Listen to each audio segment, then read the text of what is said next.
জুলাই গণ অভ্যুত্থানের নারীদের যে ভূমিকা সেটা আমরা লক্ষ্য করেছি, এই জাতি লক্ষ্য করেছে এবং সারা বিশ্ব স্বীকৃতি হয়েছে।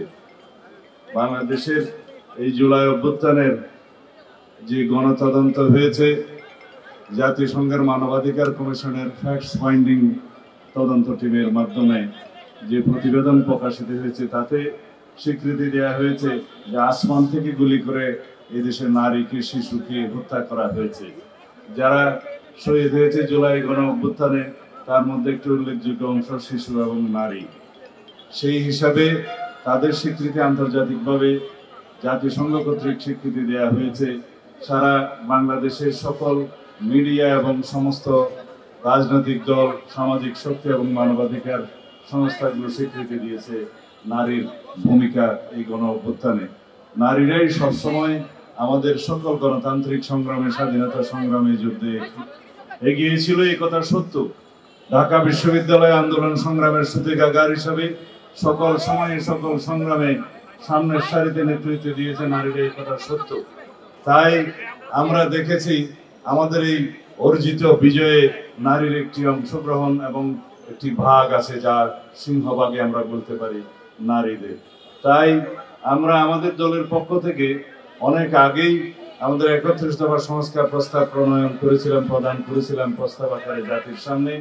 তার মধ্যেও আমাদের প্রতিশ্রুতি আছে এবং বর্তমান গণ আকাঙ্ক্ষা অনুযায়ী জুলাই গণ অভ্যুত্থানের শহীদের প্রত্যাশা এবং আকাঙ্ক্ষা অনুযায়ী আমরা নারী সহ সমাজের অন্যান্য অংশের যে ক্ষমতায়নের জন্য আমরা প্রতিশ্রুতি দিয়েছি, তার মধ্যে অন্যতম হচ্ছে যে নারীদের ক্ষমতায়ন করা হবে সাংবিধানিকভাবে, সংসদীয়ভাবে এবং আইনিভাবে, প্রাতিষ্ঠানিকভাবে সমাজের সর্বক্ষেত্রে নারীদেরকে ক্ষমতায়ন করা হবে এবং সেই ক্ষমতায়নের হার পূর্বের তুলনায় বৃদ্ধি পাবে।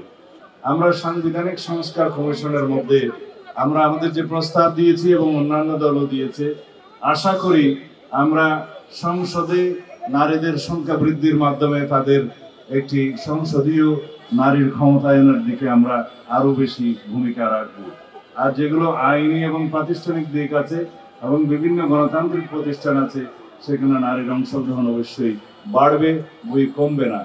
যে দেশের এবং সারা বিশ্বের অর্ধেক জনসংখ্যা নারী, সেই নারীদের সমৃদ্ধি এবং অগ্রগতিকে যত বেশি আমরা এগিয়ে নিয়ে যাব, সারা বিশ্ব এবং দেশ সেই হিসাবে এগিয়ে যাবে এবং এটা আমাদের অবশ্যই কর্তব্য।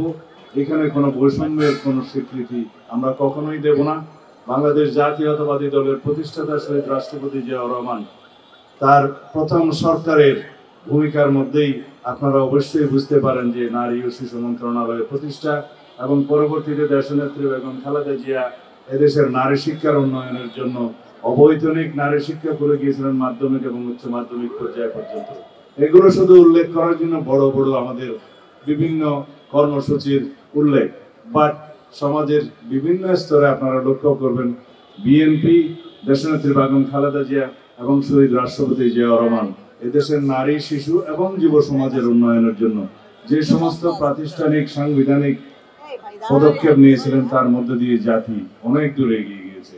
আমি এই ভর দুপুর বেলা আপনাদের আর বিরক্তির উদ্রেক করতে চাই না, হতেও চাই না। আমি প্রথমেই কাউকে তেমন ভূমিকা দেই নাই, কাউকে অ্যাড্রেস করে নেই, সেজন্য আমি দুঃখিত।